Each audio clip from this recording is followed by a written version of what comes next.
Here are the top strangest unsolved mysteries of West Virginia. Subscribe Blink News and don't forget to like this video. Let's get started. Number 1. Murder of Margaret Dodd. You ever get the feeling somebody's watching the exact moment you stop paying attention? That's how this one starts. A perfectly ordinary evening in West Virginia, and then, in a heartbeat, the world for one family collapses. September 7th, 1977. Margaret Margie Celeste Dodd, 27, newly married, mother, working bank teller by day, finishes her shift and heads home south on Route 19, down towards Shady Spring. She stops at an Amoco station in Beaver. Someone pulls in behind her. Witnesses later tell police they heard struggles, screams, a woman being forced into a car. Margie's purse is left on the ground. That was the last time anyone saw her alive. The search that followed was enormous and chaotic. Police, volunteers, helicopters combing every back road and reservoir. Hundreds were interviewed. The family got strange phone calls, ransom demands, the kind of desperate, cruel game that twists grief into bargaining. The FBI even ran a sting. An agent posed as a relative to make a ransom drop in Ohio. The man who answered those calls, a man who came to be called Jimmy, was actually an ex-convict, James Hendry. When the exchange went sideways, Hendry was shot and killed during the FBI operation. The sting blew up the extortion scheme, but it did not solve the bigger mystery. What happened to Margie? Then, 2 decades later, another ghost shows up in the story. In November 1993, hunters found partial skeletal remains on Bolt Mountain, an embankment not far from Glen Rogers Road, near the Wyoming County line. The remains were cataloged as a Jane Doe, clothing and a few personal items noted, but the bones were never identified at the time. The trail went cold, notes filed, evidence stored, theories filed away in boxes. And then, almost 40 years after Margie vanished, science quietly did what rumor and time had failed to do. In July 2017, those Bolt Mountain remains were finally matched to Margaret Celeste Dodd, confirmed through mitochondrial DNA testing and family comparison. A name at last. A body returned to the story. That identification reopened questions that had lain dormant for decades. But it did not bring answers. The case remains an open investigation, with the Raleigh County Sheriff's Office and the West Virginia State Police asking anyone with information to come forward. Here's where the story gets especially cruel. You've got a violent abduction, frantic ransom calls, an FBI sting that kills an extortionist, and then a body found years later whose condition makes the cause of death impossible to determine publicly from the records we can see. Over 300 people had been interviewed early on. Investigators revisited documents and evidence plates. Families waited for 40 years. Some evidence was preserved well enough for DNA to do its work decades after the fact, but the trail to whoever actually abducted and killed Margie has never led to an arrest. No one has been charged in her death. The questions stack like unpaid bills. Who was the man at the Amoco that night? Was he connected to the extortionists who called later, or an opportunist? Were there witnesses who left pieces of the story unspoken? When you stand back and look at it, the case is a lesson in how time and small choices can protect a secret. A witness hesitates. A lead is dismissed. A body is misidentified or not identified right away. A community moves on. But a family never does. Margie's identification in 2017 was the kind of bittersweet vindication that solves one terrible mystery. Who? While leaving the hardest one. Why? Unanswered. If there's a final cold image I can leave you with, it's this. A young woman gets out of a car after a long day. She never walks back to it. The teeth marks of silence on a small town are the things we rarely see until we're forced to look. And the strangest, saddest part, in a case like this, is how close the truth and the lie can appear to be. The evidence sits in drawers. Names get written in reports. But somewhere, a neighbor recalled a license plate but never told because they didn't think it mattered. or a rumor preserved the shape of a memory. Those tiny things are what solve cold cases. If you know something, anything, about Margie Dodd's disappearance or the late 1970s activity around Beaver and Bolt Mountain, call the Raleigh County Sheriff's Office at the number listed on the public case files. Law enforcement has asked people with information to contact them. Raleigh County Sheriff's Office, 304-255-9121. Number 2. Disappearance of Annita Price. It's late spring in 1974, May 30th to be exact, when 27-year-old Anita Maria Price, a mother of 2, walks out of her Benwood apartment around 8:45 p.m., heading to her job at the Flamingo Club in neighboring Benwood, West Virginia. She doesn't seem worried. She's driving a green early 1970s AMC Gremlin that belongs to her boyfriend. In the years that follow, that car becomes the only sign that she ever existed. The very next morning, the Gremlin is found abandoned along WV Route 2 near 12th Street in McMecken, just north of Moundsville. Inside, her purse, wallet, and makeup, lipstick, and eyeliner spread over the front seat. No signs of a struggle, no note, nothing.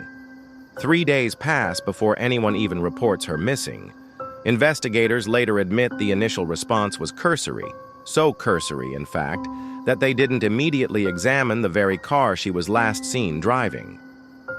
Anita had survived a devastating childhood accident that left her with distinctive burn scars across her torso, from neck to upper thighs, and her left arm. Her scars were so pronounced that they were visible even in her bone structure. At the time, she was entangled in a bitter divorce and custody battle over her 2 young children.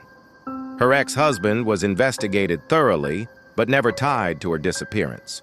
For decades, the case lay dormant, cold, silent, unresolved, until 2002, when an anonymous tip claimed she'd been shot with a small-caliber handgun and buried beneath telephone poles along Route 2.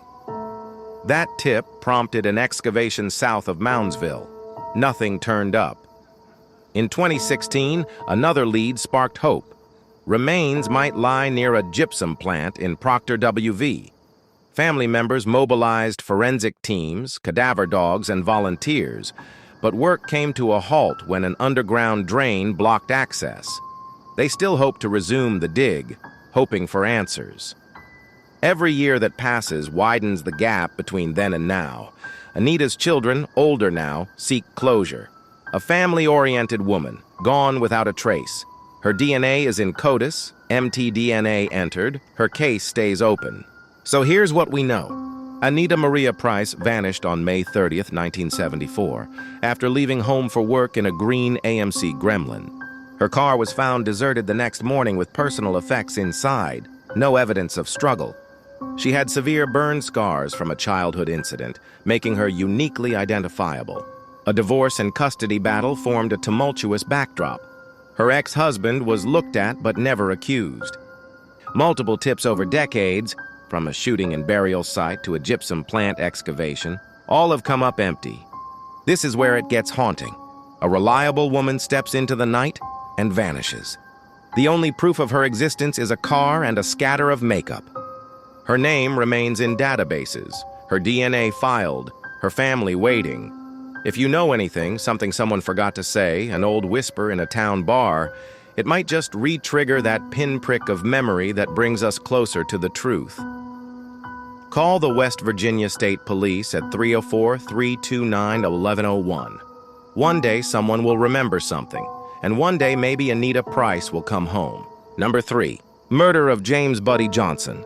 It was a cold evening in 1982, somewhere on a quiet stretch of Logan County, West Virginia. James Buddy Johnson, everyone called him Buddy, stepped outside a local bar.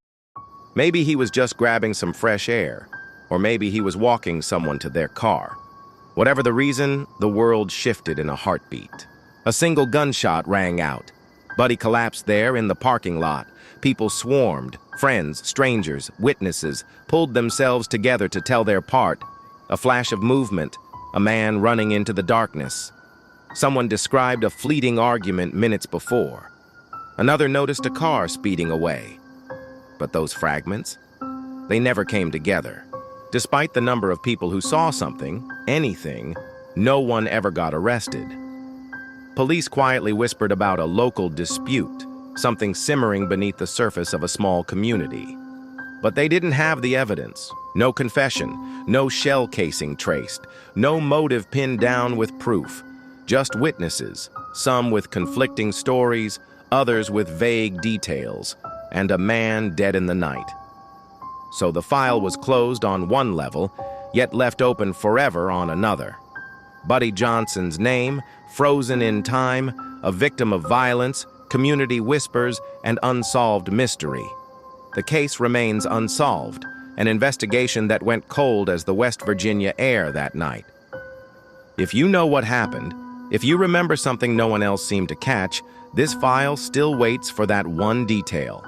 Because often, it's not the big clue, but the tiny overlooked moment that cracks a case wide open. What we know, based on available verified information, James Buddy Johnson was shot dead outside a bar in Logan County, West Virginia in 1982. Multiple people witnessed some part of what happened, but no one was ever charged, and the case remains officially unsolved, with investigators suspecting a local dispute without proof. Number 4. Disappearance of Ralph Allen Smith. He was 50 years old, a quiet man who slipped into routine.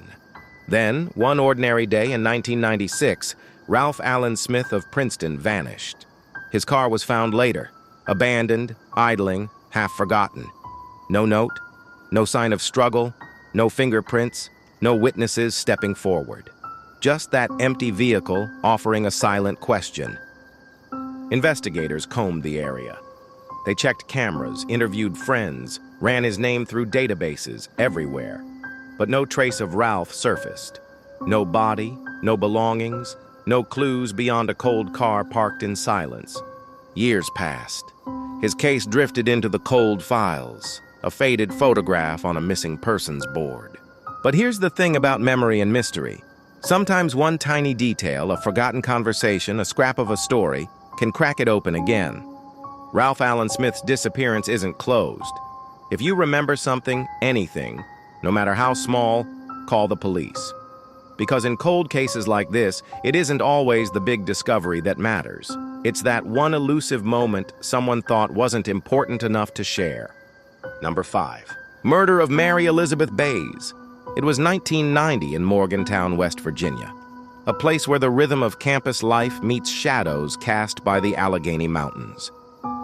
Mary Elizabeth Bacz lived in a small apartment, a quiet place she called home. One day, her apartment became the scene of a brutal crime. Mary was found inside, a victim of stabbing. The evidence left behind was stark. Forensic traces, signs of violence that screamed of tragedy. Investigators combed the scene, gathering the threads of DNA, fingerprints, anything to name a suspect. But the threads snapped. No suspect was identified. Forensic leads evaporated. Mary Elizabeth Bacz' name and the details of her last moments became frozen in an open file. No arrests, no answers. Now, decades later, the Morgantown police still list her case as unsolved. The forensics sit in labs, reports sit in folders. A life lost, a case unresolved, waiting for someone, some memory, some overlooked clue to unlock it all. What we know, fact-based and clear. In 1990, Mary Elizabeth Bacz was found stabbed to death in her Morgantown apartment. There was forensic evidence at the scene, but it didn't lead to any suspect. No one has ever been identified or charged, and the case remains open with the Morgantown police. Number 6. Disappearance of Sandra Lee Davis. It was one of those quiet Beckley nights in 1987. Cool air whispering through the hollows, the kind that settles into your bones. Sandra Lee Davis finished visiting a friend and stepped out into the dusk, melding into the shifting shadows. She never made it home. Search teams fanned out across familiar streets, down winding back roads, even into the forested creeks. Friends scoured places she loved, police canvassed neighborhoods, but each trail ran cold. No footprints in the dirt, no car engine left running on the pull-off, no note, nothing. Her name joined the list of missing persons in West Virginia, A case with no ransom, no suspect, no flash of violence, just a person who vanished as though swallowed by the night. Decades passed. The file grew dusty. But the mystery did not fade. Her case remains unresolved, papers still open, investigators still waiting, hoping. Because in stories like this, it's not always the big break that matters.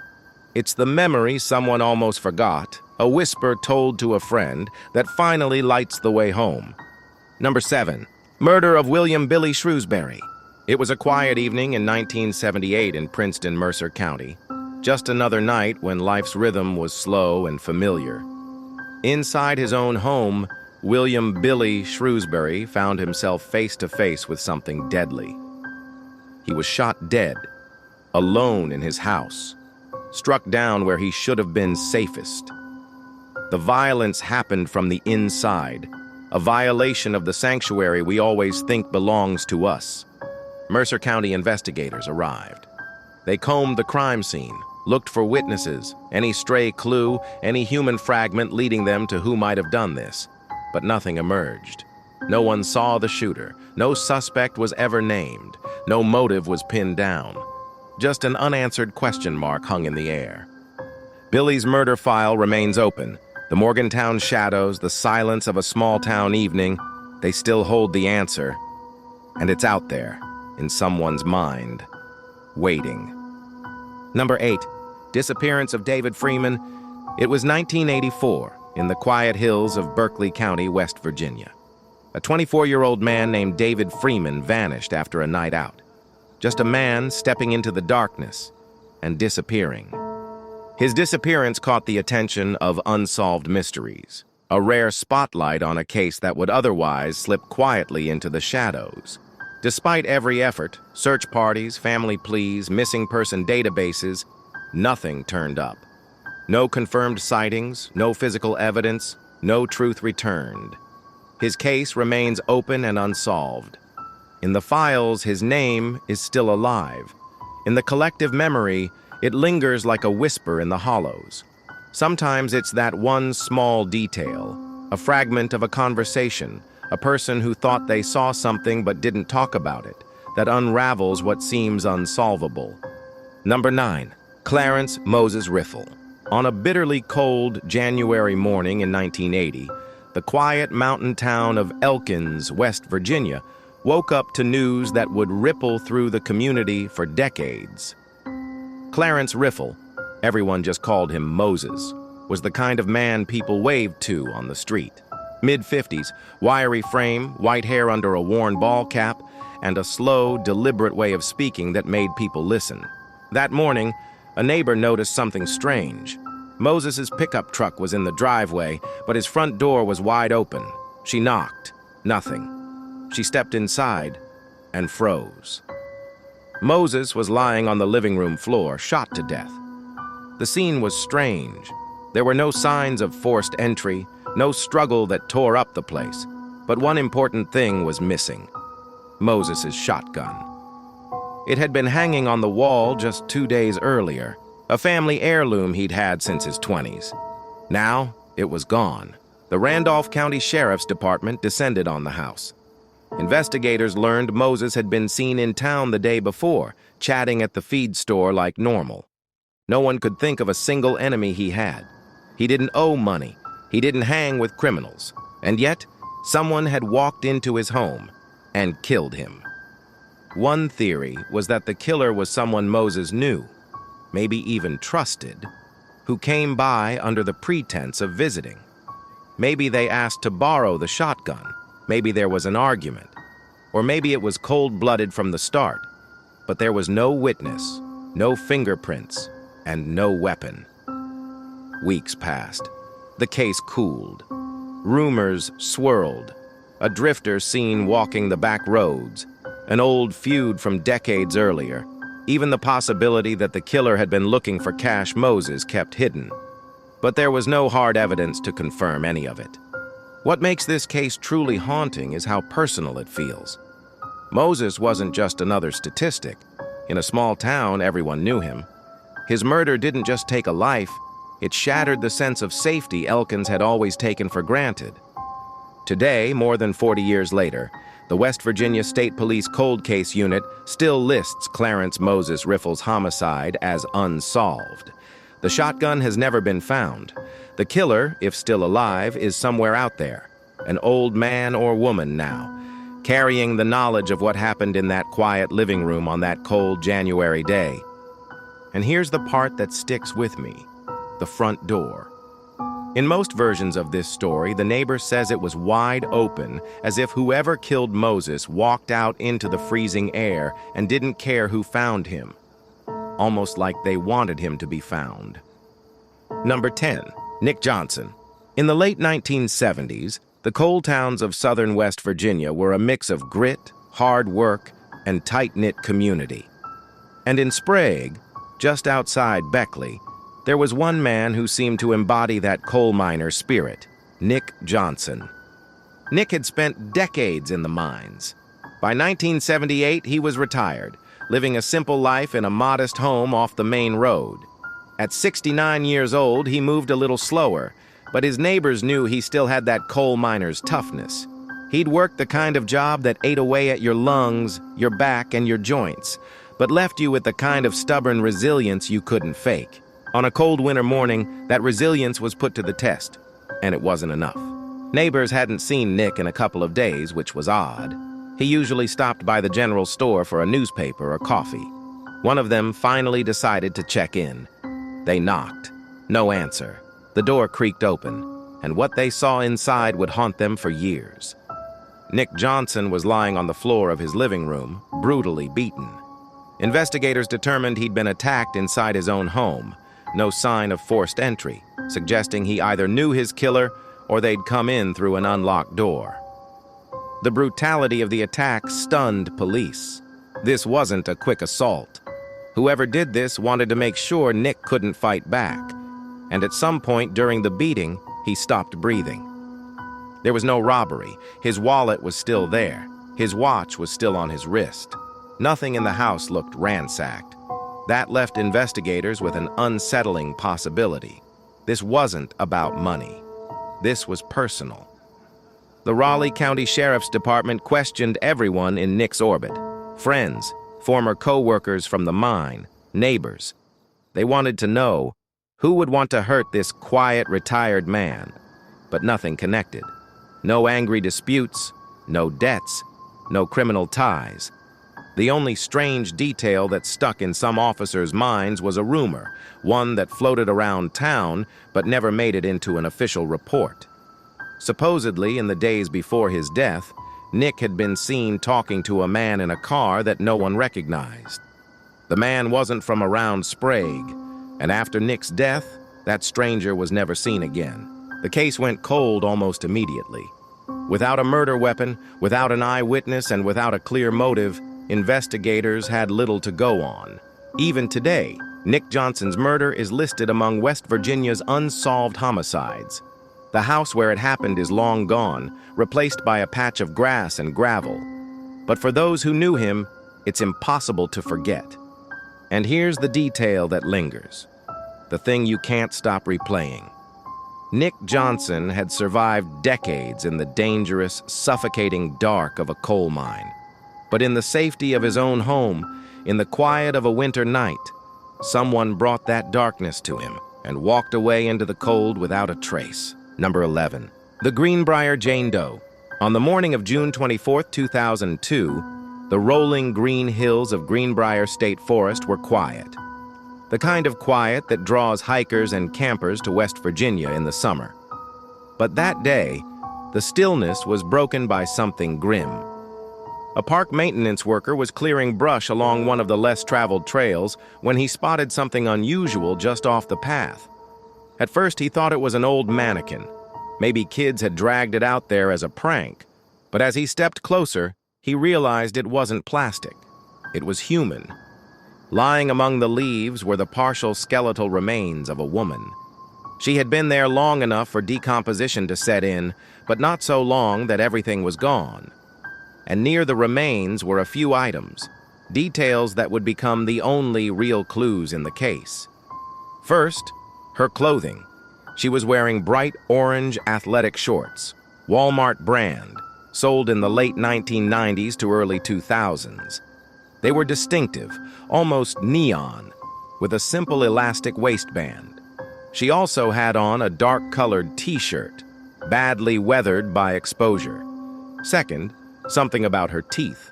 Forensic examiners noted she had distinctive dental work consistent with someone of Asian descent.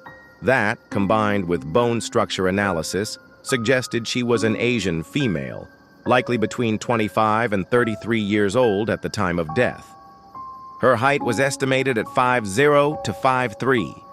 There were no signs of obvious trauma on the bones, no gunshot wounds, no knife marks. But that didn't mean foul play wasn't involved. The location was strange. This wasn't a place you stumbled upon by accident. The spot where she was found was a good half-mile off the main trail, in a section of the forest that locals rarely visit.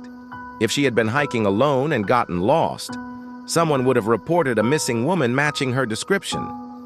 But no such report ever came. The West Virginia State Police sent her dental records, bone samples, and clothing description to every law enforcement database they could access. NamUs, NCIC, Interpol, hoping she might match a missing person from another state or even another country. Nothing. Even stranger, her orange shorts were the kind of cheap, mass-produced clothing you could find anywhere in the U.S., but the size and cut matched Walmart's women's athletic line from around 1998 to 2001. Police tracked down where those shorts were sold in the Greenbrier area, hoping someone might remember selling them to a young Asian woman. Nobody did. In the years since, forensic science has advanced. DNA profiles, isotope testing, facial reconstruction.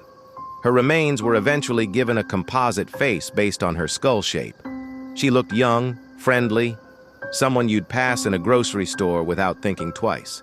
But even with her face plastered across missing persons forums, no one claimed her. Number 12, the woman by the bridge. It was early spring of 1950, the kind of season in West Virginia when winter is still clinging to the mornings, but the afternoons smell faintly of new grass. In Morgan County, U.S. Route 522 cut its way through the countryside, a winding road that saw just enough traffic to feel busy in the daytime. But at night, it could feel like you were driving through nowhere. Just past Hancock Bridge, a narrow pull-off sat near the riverbank, the kind of place truckers used to nap or fishermen left their cars. On the morning of March 18th, a man on his way to work slowed down as he crossed the bridge. At first, he thought he saw a discarded coat on the gravel, but as he drew closer, he realized it was not clothing. It was a woman. She was lying face up, her hair tangled in the early frost. She was dressed in a simple skirt and blouse, the kind of everyday outfit worn by working-class women of the time. Her shoes were scuffed, as if she'd been walking a long distance before ending up here. When the police arrived, they quickly realized this wasn't a tragic accident. The woman had been strangled. The marks on her neck told the story clearly. Whoever killed her had done so with their bare hands, or possibly with a thin cord. Here's where things got strange. She had no identification, no purse, no luggage, nothing to tell police who she was, where she'd been, or why she was here. Her fingerprints were taken and sent to every police department in the region, but there was no match. Her dental work was minimal, and there were no distinctive scars or tattoos to work from. The autopsy revealed she was likely in her late 20s to early 30s. The coroner suggested she may have been dead less than 12 hours before she was found, meaning whoever killed her probably dumped her body in the early hours of the morning while the road was empty. Local detectives canvassed every inn, boarding house, and diner in the area, showing her photograph to staff. A few people thought they might have seen her the night before, sitting alone at a counter in a small cafe, nursing a cup of coffee. But no one knew her name. The spot where she was found became an obsession for investigators. The pull-off by Hancock Bridge was isolated enough to make a quick body drop possible, but not so hidden that someone wouldn't eventually find her. It was almost as if the killer wanted her discovered, but without any way to trace her identity. Weeks passed. Leads went cold. Eventually, without a name, she was buried in an unmarked grave in Morgan County. Locals began calling her simply the woman by the bridge. Even now, more than 70 years later, she remains unidentified. Her case sits in the dusty files of the Morgan County Sheriff's Office, a haunting reminder of how, in an era before DNA and instant communication, a person could vanish from the world and even in death remain a mystery.